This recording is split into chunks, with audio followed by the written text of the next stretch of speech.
B Y Vijayendra ವಿರುದ್ಧ ಸಮರವನ್ನ ಸಾರಿ ದೆಹಲಿ ಯಾತ್ರೆಯನ್ನ ಕೈಗೊಂಡಿದ್ದಂತಹ ಭಿನ್ನಮತೀಯರು ಈಗ ವಾಪಸ್ ಆಗಿದ್ದಾರೆ ಎನ್ನುವಂತಹ ಮಾಹಿತಿ ಸಿಗ್ತಾ ಇದೆ. ಬಿಜೆಪಿಯ ಬಂಡಾಯ ಶಾಸಕರ ಡೆಲ್ಲಿ ಟೂರ್ ಫ್ಲಾಪ್ ಆಗಿದೆ. ವರಿಷ್ಠರನ್ನ ಭೇಟಿಯಾಗದೆ ಬೆಂಗಳೂರಿಗೆ ಭಿನ್ನಮತೀಯರು ವಾಪಸ್ ಆಗಿದ್ದಾರೆ.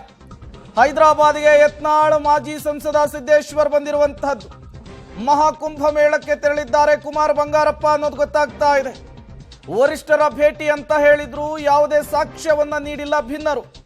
ದೆಹಲಿಯಲ್ಲಿ ಸಭೆಯನ್ನ ನಡೆಸಿ ಬೆಂಗಳೂರಿಗೆ ಹೊರಟಿದ್ದಾರೆ ನಾಯಕರು. ಬಿಜೆಪಿ ಬಂಡಾಯ ಶಾಸಕರ ಡೆಲ್ಲಿ ಟೂರ್ ಟುಸ್ ಪಟಾಕಿಯಾಗಿದೆ ಅನ್ನೋದು ಗೊತ್ತಾಗ್ತಾ ಇದೆ. ಚಾರ್ಜ್ ಶೀಟ್ ಅನ್ನು ರೆಡಿ ಮಾಡ್ಕೊಂಡಿದೀವಿ, ವರಿಷ್ಠರ ಸಮಯ ಸಿಕ್ಕಿದೆ, ಎಲ್ಲವನ್ನು ಕೂಡ ಕೊಟ್ಬಿಡ್ತೀವಿ ಅಂತ ಹೇಳ್ತಾ ಇದ್ರು.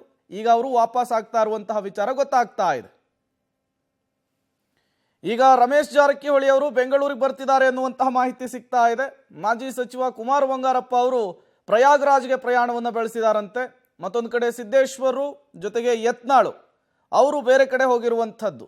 ಅಲ್ಲಿಗೆ ಒಂದಂತೂ ಸ್ಪಷ್ಟವಾಗ್ತಾ ಇದೆ, ಮಾಡು ಇಲ್ಲವೇ ಮಡಿ ಅಂಥೇಳಿ ಬೆಂಗಳೂರಿನಿಂದ ದೆಹಲಿಗೆ ಹೋದಂತಹ ರೆಬಲ್ ಟೀಮ್ನ ಸದಸ್ಯರು ಈಗ ವಾಪಸ್ ಆಗಿರುವಂಥದ್ದು. ಮತ್ತಷ್ಟು ಡೀಟೇಲ್ಸ್ ಅನ್ನು ಕೊಡ್ತಾರೆ ಶಬೀರ್, ದೂರವಾಣಿ ಸಂಪರ್ಕದಲ್ಲಿ ಜಾಯಿನ್ ಆಗಿದ್ದಾರೆ. ಶಬೀರ್, ಈ ಹಿಂದೆ ಡೂ ಆರ್ ಡೈ ಅಂತ ಹೇಳಿದ್ರು ಯತ್ನಾಳು, ಇದೇ ಕೊನೆ ರೀತಿಯ ಅಸ್ತ್ರ ಅನ್ನುವಂತಹ ಮಾತುಗಳನ್ನಾಡಿದ್ರು. ಹೋದ ದಾರಿಗೆ ಸುಂಕವಿಲ್ಲದಂತೆ ವಾಪಸ್ ಬಂದಿದ್ದಾರೆ. ಏನಾಯ್ತು ಸಡನ್ ಆಗಿ, ಯಾಕೆ ಚೇಂಜಸ್ಗಳು?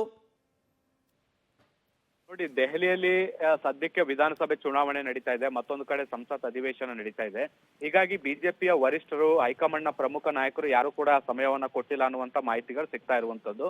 ರಮೇಶ್ ಜಾರಕಿಹೊಳಿ ಮತ್ತೆ ಬಸವನಗೌಡ ಪಾಟೀಲ್ ಯತ್ನಾಳ್ ಅವರು ಈಗ BL ಸಂತೋಷ್ ಅವ್ರನ್ನ ಭೇಟಿಯಾಗಿದ್ದಾರೆ ಅನ್ನುವಂತ ಮಾಹಿತಿಗಳಿದಾವೆ. ಇನ್ನು ಕೂಡ ಅದು ಖಚಿತವಾಗಿಲ್ಲ. ಯಾವುದೇ ಫೋಟೋ ಕೂಡ ಅವರು ಇನ್ನೂ ಕೂಡ ಬಿಡುಗಡೆ ಮಾಡಿಲ್ಲ.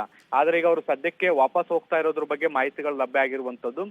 GM ಸಿದ್ದೇಶ್ವರ್ ಮಾಜಿ ಸಂಸದರು ಮತ್ತೆ ಶಾಸಕ ಬಸವನಗೌಡ ಪಾಟೀಲ್ ಯತ್ನಾಳ್ ಅವರು ಹೈದರಾಬಾದ್ಗೆ ತೆರಳ್ತಾ ಇದ್ದಾರೆ. ಅಲ್ಲಿಂದ ಅವರು ತಮ್ಮ ಊರುಗಳಿಗೆ ತೆರಳ್ತಾರೆ. ಇದಾದ ಬಳಿಕ ರಮೇಶ್ ಜಾರಕಿಹೊಳಿ ಅವರು ಕೂಡ ಬೆಂಗಳೂರಿಗೆ ಮರಳುತ್ತಿದ್ದಾರೆ ಅನ್ನುವಂತ ಮಾಹಿತಿಗಳಿದಾವೆ. ಇದ್ರ ಜೊತೆ ಕುಮಾರ್ ಬಂಗಾರಪ್ಪ ಅವರು ಕೂಡ ಮಹಾಕುಂಭ ಮೇಳಕ್ಕೆ ಭೇಟಿಯನ್ನ ಕೊಡ್ತಾ ಇದ್ದಾರೆ. ಸೊ ಹೀಗಾಗಿ ದೆಹಲಿಯಲ್ಲಿ 3 ದಿನಗಳಿಂದ ಠಿಕಾಣಿ ಹೂಡಿದ್ದಂತಹ ಎಲ್ಲ ರೆಬಲ್ಸ್ ನಾಯಕರೇನಿದ್ರು ಅವರೆಲ್ಲರೂ ಕೂಡ ಈಗ ವಾಪಸ್ ಹೊರಟಿದ್ದಾರೆ. ಯಾವುದೇ ಪ್ರಮುಖ ನಾಯಕರನ್ನ ಈಗ ಈವರೆಗೂ ಕೂಡ ಭೇಟಿಯಾಗಿಲ್ಲ. ಹೀಗಾಗಿ ಬಂದ ದಾರಿಗೆ ಸುಂಕ ಇಲ್ಲ ಅನ್ನುವಂತೆ ವಾಪಸ್ ತೆರಳುವಂತಾಗಿರುವಂತದ್ದು. ಆದ್ರೆ ಒಂದು ಪ್ರಮುಖ ಬೆಳವಣಿಗೆ ಆಗಿರುವಂತದ್ದು ಏನು ಅಂದ್ರೆ, ಫೆಬ್ರವರಿ 10ನೇ ತಾರೀಕು ಲಿಂಗಾಯತ ನಾಯಕರೆಲ್ಲರೂ ಕೂಡ ಸೇರಿ ಒಂದು ಸಭೆಯನ್ನ ಮಾಡಿಸುವಂತದ್ದು ನಿಟ್ಟಿನಲ್ಲಿ ಒಂದು ಪ್ರಮುಖ ನಿರ್ಧಾರ ಆಗಿರುವಂತದ್ದು.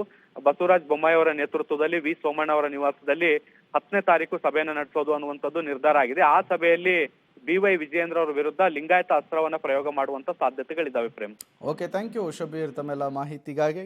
ಅಲ್ಲಿಗೆ ಒಂದಂತೂ ಸ್ಪಷ್ಟವಾಗ್ತಾ ಇದೆ, ವರಿಷ್ಠರನ್ನ ಭೇಟಿಯಾಗಬೇಕು, ವಿಜಯೇಂದ್ರ ವಿರುದ್ಧ ದೂರು ಕೊಡಬೇಕು, ವಿಜಯೇಂದ್ರ ಅವರನ್ನ ಕೆಳಗಿಳಿಸಬೇಕು ಅನ್ನುವಂತಹ ಒಂದು ಬಲವಾದ ಕಾರಣದೊಂದಿಗೆ ದೆಹಲಿಗೆ ಹೋದಂತಹ ರೆಬಲ್ಸ್ ಟೀಮ್ನ ಸದಸ್ಯರು ಈಗ ಯಾವುದೇ ವರಿಷ್ಠರನ್ನ ಭೇಟಿಯಾಗದೇನೆ ವಾಪಸ್ ಆಗಿರುವಂಥದ್ದು.